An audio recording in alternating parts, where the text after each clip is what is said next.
नमस्ते। आज बात करते हैं खामोश फाइल्स के उस एपिसोड की जिसने सच में सबको चौंका दिया। आदेश। ये कहानी सिर्फ एक इंस्पेक्टर आदित्य राव की नहीं है। नहीं, ये कहानी है एक ऐसे विद्रोह की जो पूरे भ्रष्ट सिस्टम की जड़ें हिला देता है। तो चलिए देखते हैं कि ये पूरा टकराव, ये पूरी लड़ाई शुरू कैसे हुई।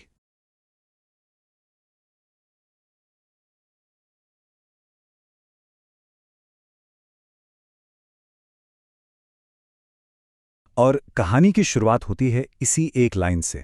ये लाइन एक तरह से पूरे एपिसोड का दिल है।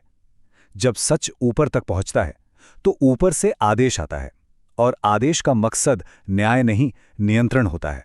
मतलब समझिए इस बात को कि जब पावरफुल लोगों का सच बाहर आने लगता है ना, तो वो न्याय की परवाह नहीं करते। वो बस उस सच को कंट्रोल करना चाहते हैं, उसे दबाना चाहते हैं। और बस यही यही वो टकराव है जिसका सामना इंस्पेक्टर आदित्य राव को करना पड़ता है। तो पहला पड़ाव ऊपर से आदेश। यहीं से आप देखिए सिस्टम का शिकंजा इंस्पेक्टर आदित्य पर कसना शुरू हो जाता है।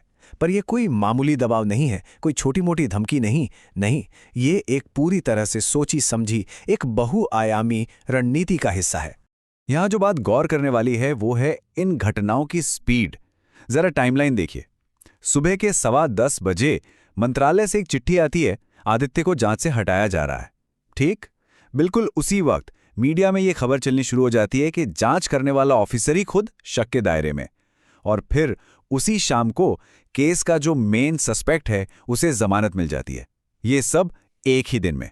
क्या ये इत्तेफाक है? बिल्कुल नहीं, ये एक सोचा समझा हमला था। तो सिस्टम खुद को बचाता कैसे है? वो एक ऑफिशियल कारण सामने रखता है, प्रक्रियात्मक अनियमितता। अब ये एक ऐसा भारी भरकम शब्द है जिसका कोई सीधा मतलब नहीं निकलता, बस एक बहाना। लेकिन आदित्य को अच्छी तरह पता है कि असली वजह क्या है।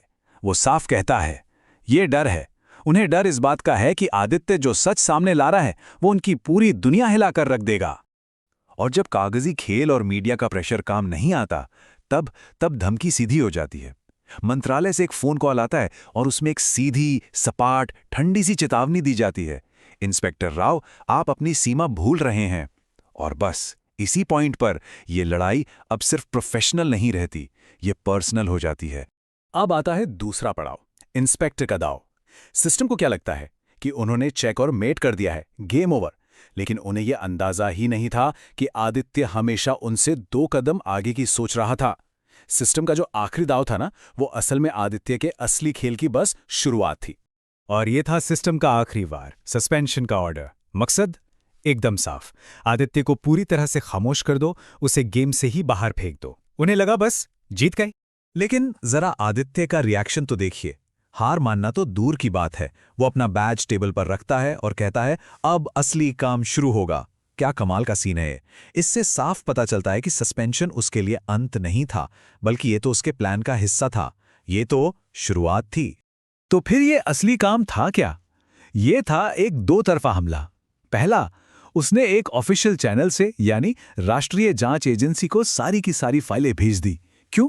ताकि जांच किसी भी कीमत पर जिंदा रहे। और दूसरा, उसने सारे गुप्त दस्तावेज प्रेस को लीक कर दिए, ताकि सच अब बंद कमरों से निकलकर सीधे जनता की अदालत में पहुंच जाए। और अब आता है तीसरा पड़ाव, सच का तूफान। आदित्य के बस एक मूव ने पूरा गेम पलट दिया। जो कहानी सिस्टम बंद दरवाजों के पीछे कंट्रोल कर रहा था, वो अब पब्लिक हो चुकी थी, सड़कों पर आ चुकी थी। और अब इस तूफान को रोकना किसी के बस की बात नहीं थी। और फिर टीवी पर यह हेडलाइन फ्लैश होती है, खुलासा प्रोजेक्ट होराइजन फंडिंग स्कैंडल। और बस पूरा खेल बदल जाता है। अब मामला एक इंस्पेक्टर की अनुशासनहीनता का नहीं रहा था। नहीं, अब यह मामला था मंत्रालय से जुड़ा एक बहुत बड़ा स्कैंडल। आदित्य ने लड़ाई को अपने मैदान से खींचकर सीधा उनके घर के अंदर पहुंचा दिया था।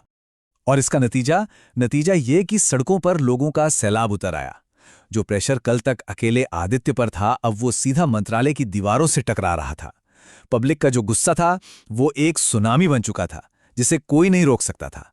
आदित्य ने एक तरह से सिस्टम को उसी के खेल में हरा गया था। और जब उसका साथी उसे बताता है कि बाहर लोग सड़कों पर उतर आए हैं, तो आदित्य बड़े ही शांत तरीके से बस एक बात कहता है, सच को रोकना आसान नहीं होता। ये लाइन इस कहानी के मूल विचार को, इसके दिल को फिर से सामने ले आती है। कि सच को शायद कुछ देर के लिए दबाया जा सकता है, पर हमेशा के लिए रोका नहीं जा सकता। यहां से कहानी एक और मोड़ लेती है। चौथा पड़ाव, अंतिम चेतावनी। आदित्य ने पब्लिक की अदालत में तो जंग जीत ली, लेकिन अब सिस्टम पर्दे के पीछे से छिपकर वार करने वाला था। क्योंकि जब सारे दाव फेल हो जाते हैं तो बस एक ही हथियार बचता है, डर। वक्त पर गौर कीजिए, रात के 2 बजे। ये वो वक्त है जब अंधेरा सबसे गहरा होता है और जब सिस्टम के एजेंट अपना काम करते हैं। ये टाइमिंग ही माहौल में एक अजीब सा डर पैदा कर देती है।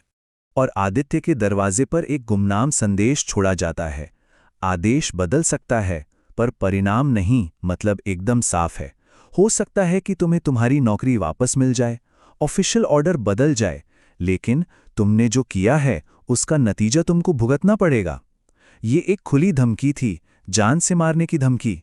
एपिसोड के आखिर में हम आदित्य को अपनी डायरी में लिखते हुए देखते हैं। वो लिखता है, उन्होंने मुझे रोका है, लेकिन जाल अब सार्वजनिक है। वो ये मान रहा है कि हाँ, पर्सनल लेवल पर सिस्टम ने उसे रोक दिया है, उसे चुप करा दिया है, लेकिन उसे अपनी सामरिक जीत का भी एहसास है। वो जानता है कि उसने उस पूरे भ्रष्टाचार के जाल को पब्लिक के सामने लाकर खड़ा कर दिया है। और कहानी हमें इसी एक सवाल के साथ छोड़ जाती है। जब सिस्टम की रक्षा करने वाले ही भक्षक बन जाएं और सच बोलने वाले को ही निशाना बनाने लगें, तो क्या विद्रोह ही एक अकेला रास्ता बचता है?